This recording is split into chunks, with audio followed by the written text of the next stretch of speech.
Lindirira program Koti Yamaka ku Star TV. Atulangidde obugombolo okuba tetuzaala. Okusinga okumbonyabonya n'abaana bano tugende tukwe ku ttale. Mama wange yafa ne taata wange yafa mbadde sisoma.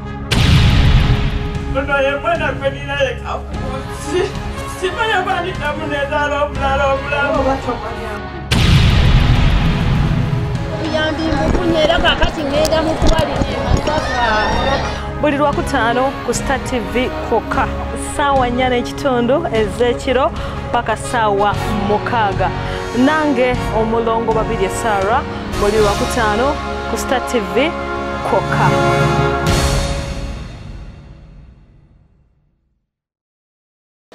Oli ku Star TV program Koti Yamaka omulongo Babirye Sarah bemanya gange nkulamusizaako mukwano gwange yenna eyeekuumidde ku TV. Programu eno etandika buli Lwakutaano ku ssaawa 4:30 n'eddibwamu buli Lwasande ku ssaawa 6 paka ssaawa 7. Mukwano gwange alina obuzibu obuteebereka okusaasidde nnyo. Mukwano gwange alwazizza nesaba Mukama Katonda akusuuse. Mukwano gwange afiiriddwa kitalo nnyo, kitalo ddala. Tuli Matugga olwaleero nebaza abantu b'e Matugga okujja mu bungi bwe muti era nsaba Katonda abasasule mu birungi byereere. Twebaza Ayura Petroleum Jelly, kizigo kya skin, petroleum wa bulijjo kya maama taata jjajja Senga. Twebaza Shanta Beauty World ne twebaza n'emikwano gyaffe ab'Amulongo Garments. Lindirira program Koti Yamaka ku Star TV. Atulangidde obugombolo okuba tetuzaala. Okusinga okumbonyabonya n'abaana bano tugende tukwe ku ttale. Mama wange yafa ne taata wange yafa mbadde sisoma.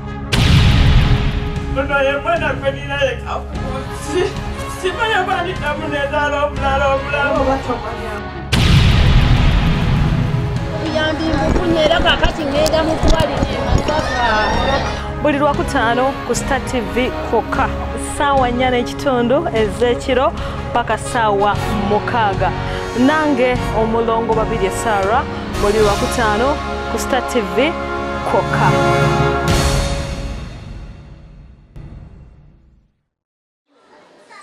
Mukwateko oludda n'oludda.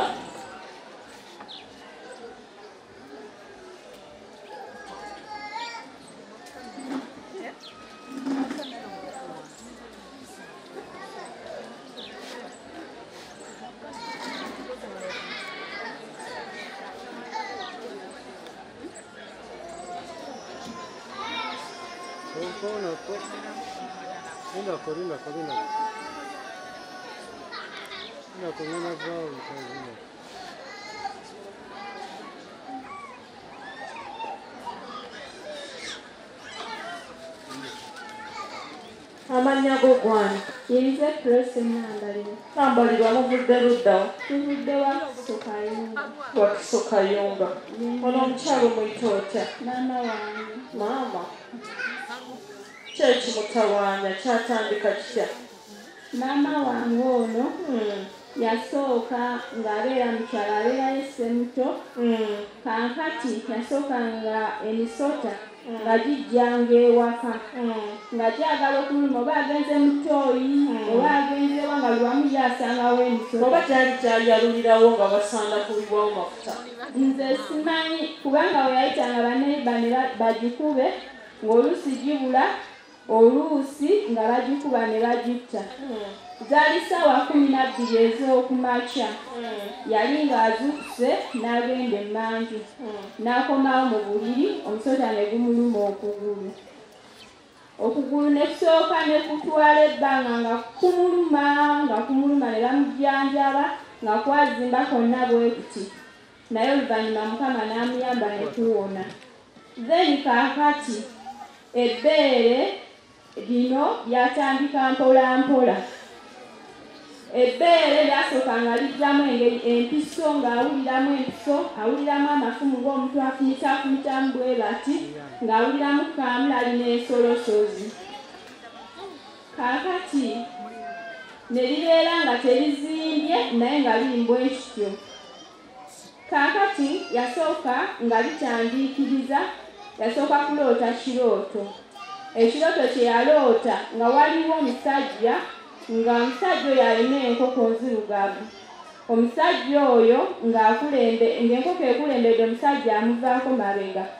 Omusajja n'amusekerera n'amugamba, tewalibaayo alikuvumula olifa bw'otyo nga bagamba kansa. Kati ye n'akitwala nti kirooto. Ebbeere amalolooto ekyo ekirooto wayitawo nga wiiki ebbeere netandika okuziirira. Then ne tugenda ebbombo. Bwe twatuuka ebbombo ne batuwa capsules ne tuzireeta n'atandika ozimira. Ebbeere ne libeera nga liringa eriteredde. Then kaakati wayitawo katini, kabanga katini ate ne liddamu.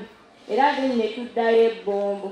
Era kyekimu kye baakola ne batuwa kapiso era n'azimira ebbeere ne libeerera ng'ebiwonyi. Kaakati ku luno ate bwe lyadda lyakomawo n'amaanyi ng'omuliro mungi, amafumu ne geeyongera. Omukyalo ono talaba. Omuntu omu amukwatireko amutuuze eri emabega batuule wali. Alina olindowooza. Agambye engatto zazisudde. Naawe amulese olabyako limu. Naye mugenda kunzitira ematugga wano bannaye.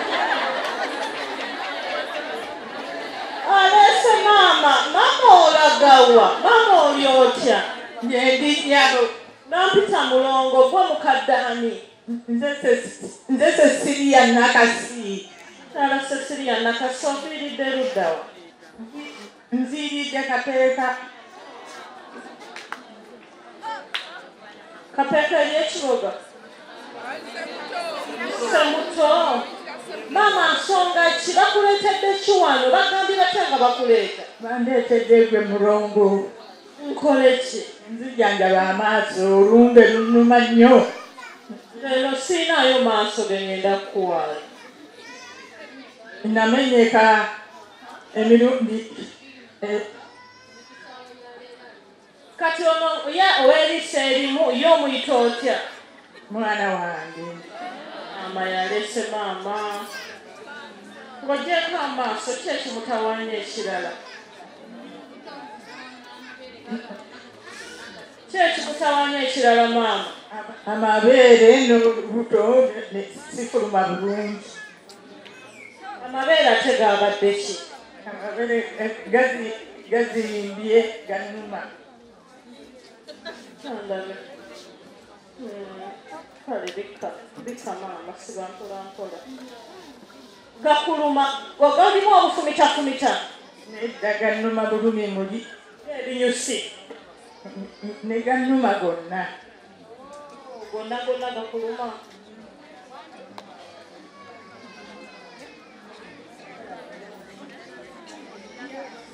Mbeera ng'alidde omuwumbo ebiri.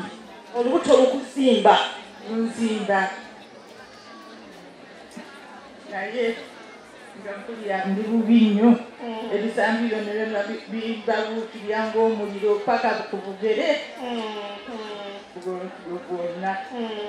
Amaaso go tegaliimu bulumi, gaziba buzima naye temuli bulumi. Gannuma nnyo lino leero lino linnuma nnyo lino ne gansiiwa. Ate amatu tegaliiko. Ate ennimiro nagyo tegiriiko.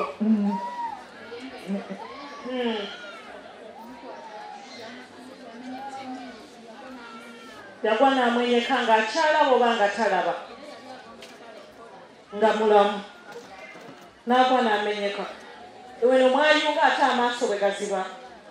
Kaakati twali mu ddwaliro ery'emulago nga bamujjanjaba 26 ne bamujjanjaba. Kaakati ne tuddayo nga suuse ng'olwo bajjanjaba ki? okugulu okwo okwamenyeka munnange kwataana ne tubaako eggwa ddene. Kati amaaso ne gaziba ddi? Olwo okuziba amaaso yaziba 29 naye nga 26 yali atunula. 2:7 ng'atunula. Eza 2:9 kitegeeza jina yali atunula egy'emabega. Anti muwooleko omuzukulu. Maamu jjajja sooka oleke. Kirongo n'ekirala abakabawanala nabyo kumujjanjaba basiba amaaso. Siwulidde nze. Takako omuzindaalo. Omujjanjaba oziba amaaso obudde obuwanvu owangaala naye. Wajjanjaba maama ono. Maama yasako ennyo buwangaala. Omuzindaalo muwala olaba jjajja yabutadde. Ono yali amujjanjaba naye kasoowangaala naye naawe ofuna ekintu ekimu kijja mpola. Kati ono erimu lyazinda ddala n'ebirala litandise terikyalabira ddala. Ono yaziba lw'okujjanjaba ono. Kasoowangaala mulongo seetegese ensonga lwaki z'okusalire Nentegeke. Amaaso gange nkyagaagala muwala. mulongo naffe tugaagala. Kubanga tugenze malwaliro ag'enjawulo Mengo batugamba yesembayo tugenzeeyo. Gyesigamu ayiyo. Twagendayo Mengo ne bamanda yatuzaana okukyadondola. Era nebino ebipapula ndabako Ne Mengo tugendayo naye kati ne batugamba tekyali optional. Muyiyeeko ebirala. Kati nange ndi mu kutya nange amaaso gange ngaagala sigaagala agange. Tegamba mulese wa mulongo bagaziba. Mutonya wasemu gwe wuyo litwala kitakinyirira. nedda mulongo. Kale jjajja. Kale jjajja. Era kuzibira amaaso matuga kubabalimba. Kale mufune wabweru mujja kubeera nga muliraanye abanaasooka. Mumpe essimu ndabe obudde. Okyali ku Star TV program Kooti y'Amaka Omulongo 2 Sarah ge manya gange. Katuwummulemu katono ate tulyoke tukomewo.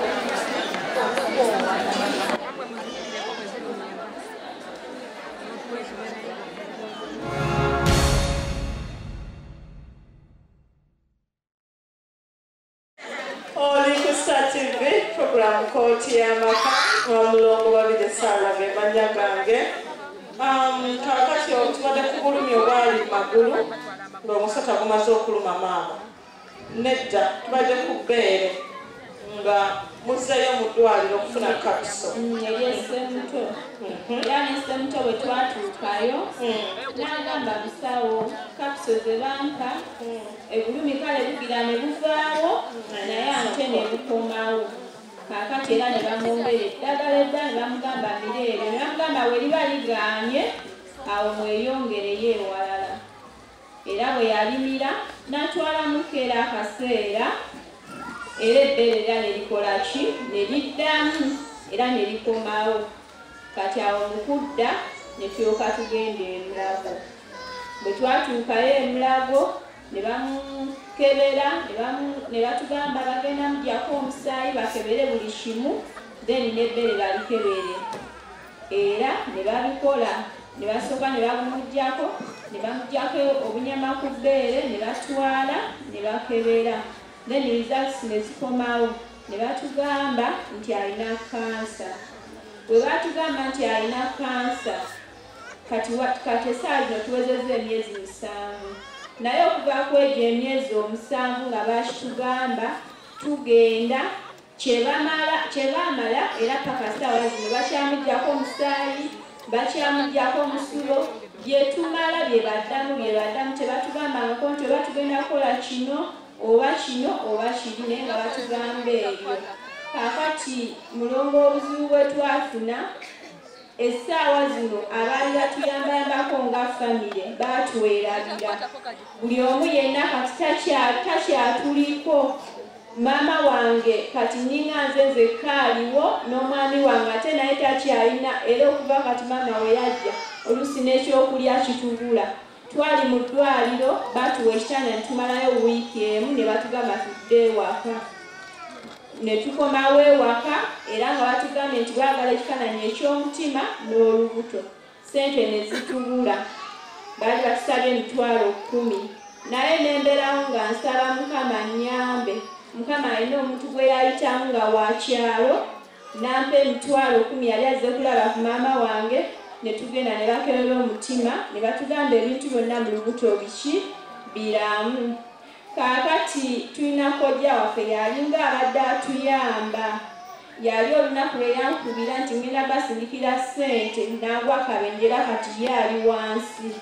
Naye oli omukazi buli wajja ng'aseeka ng'agamba temunnaba mujja kufiira mu ddwaliro. Kati ebbeere lino limuluma ng'omuntu nti bulumi naye ate waliwo we kiyitirira. Naye kyekyokuyitirira kijja asooka n'afuna empewo nga yagiwulira mbu ng'ekunta bweti n'emuyiikira.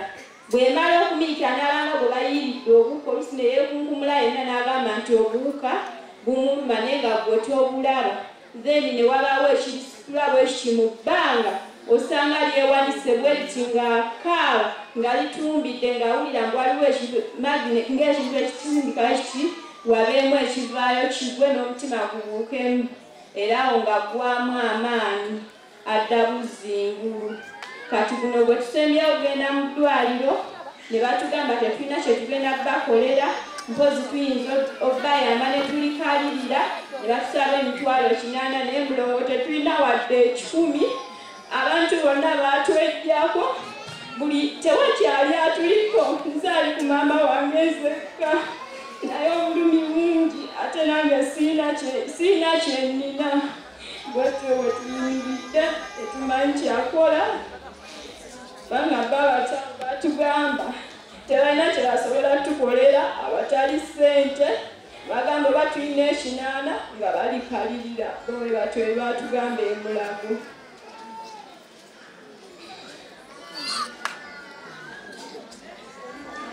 Mwogere mwenna mbadde muwulira nange nga tuwulirira wamu. Lwaki? Nze mbiyina. Ekisooka nze babeera baakebera ne bakkiriza nti kansa, nange nzikiriza nti kansa. Matugga wano era matugga twali tuli tukyakolera wali ewafunda. Bani abalimu ematugga myaka mingi emabega omukyala gwe natwala ow'omukono. Omukyala ne mugamba nti bw'aba kansa akyali wansi. Era ne mbawa ssente ne bagenda ne bakebera ematugga manya gwe mulago naye ne bakonfaminga nti ki. Naye nga waliwo ebirala bye bongerako oba oliawo biba bituufu kuba n'eddogo liyinza okusindiikiriza embeera eyo naye nga bwo obulwadde buba buzuuliddwa. Bagenda okukkiriza mbutuufu mulongo kyewayogera kituufu ddala kansa. Abasawo bagendera ku bifaananyi ebyasooka ne bamutemako kkoma wano. Kumbe yali atambudde ng'akoze eki? Maama takyazaala ne bw'aba akyazaala tutaasa obulago. Zegina abantu betutte emulago ne babasalako ebbeere era ne bawona. Nyina abantu betutte emulago ne basalako ebitundu ebimu era kansa oyo ne bamubulokinga okutambula. Muwala lwaki sisale nga sinatandika kujjanjala bino bw'aba kansa naaba nga tannatambula? Nenoonya ssente n'oddayo emulago ne obabuuza oba kyetagisa okusalako ebbeere. Ne tujjako ebbeere eririmu obulumi obw'amaanyi ne tugana ne kansa oyo ne tuuka tujjanjaba embeera endala yonna. Kwanga tujja kulowooza mu ddogo naye ogambye abasawo baalaba kansa. Kati ekibuzaabuza ne bakebera nga tebiriiwo ne bakebera ne baddamu ne bakebera kubanga waliwo saayansi omulala. Naye ate saayansi tagenda kujja mukyalo ono kansa munda. Kansa asigala akola ki? Kansa atambula. So tujjanjabe kansa bonna bali akusalirako nga lya ssente nja ddisasula. Ebifaananyi bye beetaaga byonna nja ddisasula. Naye tusooke emulago ngenda kubuulira kati bino byatambula byayiwa obutuko byayiwa obwo obuwuka okukosa olusilumbe luzungu. Naye nja kufunira eddagala tufune omuntu atuwa eddagala. Olitekenga mu mazzi mu katambaala. Abasawo bonna n'abalwadde abali ku bitanda tulina engeri gye tubajjanjabamu. Tumusiimuule, tumunywese, omunaazeeko lw'omunaaziza naye ng'akola ki? Ng'ajjanjabwa. sigenda kulonzalonza kugamba nti tutwala mulwadde ono wa seeka oba wa pasita oba wa musawo wa kinnansi nedda sooka emulago kusaawa zino tolina kyokyalinda mama pam mpolayo emitwalo 10 ngenda gikuwa mutambulirewo mugende emulago leero wa 6 ekusanga abasawo batera okubeera abatono naye waakiri babasangamu muwoodi nga mwakoze eki abo bangwirwe bagamba nti fe musawo twajja lwa 6 okusinga okugamba mumuze ku mande weki lwennyini munsonyiwa ensazeewo nzekka naye ensazeewo out of experience timbajjanjabye bangi ne tubafiirwa nga tulowooleza mu ddogo lyokka naye nga tusobola okutaasa nga ebbeere balijjeeko maama talina kyayagaza bbeere essaawa zino tewalina bwe naalibadde nze akyazaala era ne bakiŋŋamba era mulijjako n'abanywa nti obakula ne batuzaalira ku bulwadde ne batayonsera bakola ki mama pampayo emitwalo 10 neyanziza nnyo omuntu yenna nga wali wano nga wandetedde sukaali oba sabbuuni kuba kati bagenda mu ddwaliro ngenda kubatumira omuntu ku lwakubiri bwe muba mugenda kuvayo emulago mumbuulira ti mulongo tuvuddeyo tuzzayo kewaka olw'embeera bweti ne bweti owulidde mukwano waliwo omuntu yenna atudde ku sukaali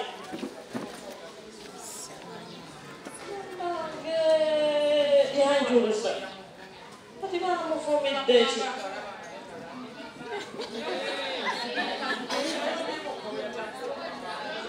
nti abadde sobola mukuuma kubanga abadde ayomba nnyo bikula wano banaye wali wakyali wabwe abadde bannaye bye munyomba abantu mutudde tewali kye mwaleese sikulangira naye nze nsomesa kituufu soogedde mazima mulabe omukadde abadde ayogera wano nga muzibe mukyala ani noola ematugga muzibe mumulabye wano yigira emiti eno egya sabbuuni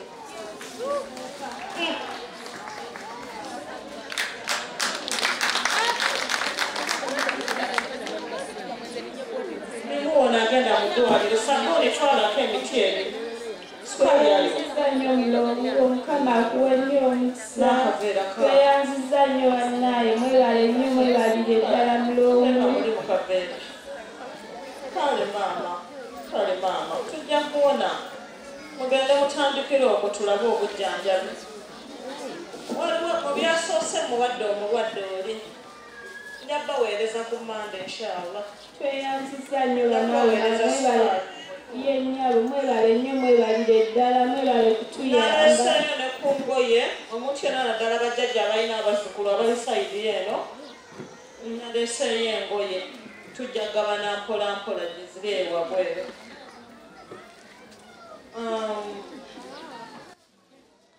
wange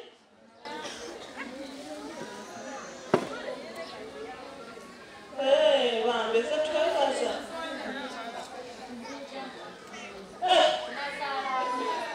ekitegeeza gwe n'omwami womwe mubeera ne maama webalesebo webale mukwano webalire ddala naye bannange ennaku yenseeno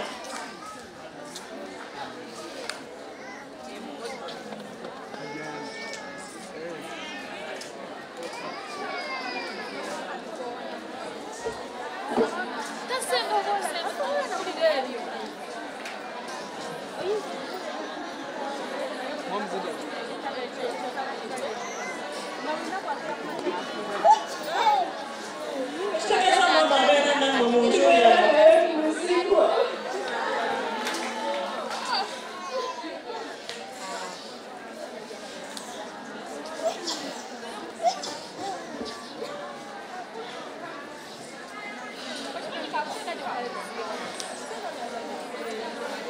Amina mumuyiseno bwe muti ndowooza tube nga tugenda bagenderewo mu ddwaliro ekifaananyi mugende nakyo mubagambe twagala kukebera balabe ekyetagisa ne bwe bagamba batya gwe biwandiike buwandiisi mujja kuleka mu ddwaliro olinye bode kuleeta ewakaliga ku mande olw'enkya ngenda Luweero anaabasobodde bannagaana nnyambako sente ze tukumanyiza zibadde nnyingi naye abalwadde namwe mubalaba ate wano sibe tulina wokka tulina abalwadde bangi mu sitoowa nze njita sitoowa yange ery'abalwadde bali omulwadde mu kujja wangu naye mu kugenda nsobola okutwala omulwadde ne mmala naye emyezi 9 nga mwenna mwamwerabira dda naye nga tawonanga nga mulina alya anywa ayambala amafuta twaganye okuwona tuyise emikono mu maaso bantu bange obeera ndyewaka ng'agaana tebagabadde sukulu fiizi ne gadduka ekyalo kyonna naye nga galamu ekiwunga tanaba naye nga tukyajjanjaba obeera n'agaana nga tegagenze ku ssomero naye ngubagwera akawunga ne gakola ki ne muguluba ekyalo kyonna nga mamange bwe yagulubanga nange se mamange yabonaabona nange singa nali mulenzi singa ndi mu bubbi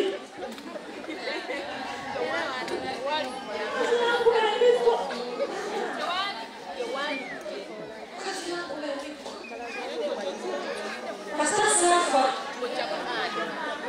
Mukama tampa omwana omulalu nga bwe nali tesina maanyi gagenda kwegoba tweyanziza nnyo abantu b'ematuga tweyanzeege programu mama oyo ali atya ate mulete wanonga tugende mugende mu ddwaliro beeyanzeeko abo badde kusondera ssente mwebale nnyo bamama ne bataata mwebalire ddala Mukama bawe nnyo omukisa yewe nawe Mukama akuwa kyasibasaayo omwana osobola okukimuwa ayinamu ebitaano olukumi osobola okubimuwa ne bayongerezaako naye enkoko eno sigenda gibawa tegitunuulira nnyo enkoko eno wampadde empewo otunatunwano ku bbaluwa za maama we wakagitunuulira wakagitunuulira wakagitunuulira tulwawo ku bbaluwa za maama wo tandekizo wakuwadde kalakalawufi tweyanziza nnyo tweyanzeege waliwo n'omukyala aweereza tweyanziza dawano ite wano enkoko togitunuulira tweyanziza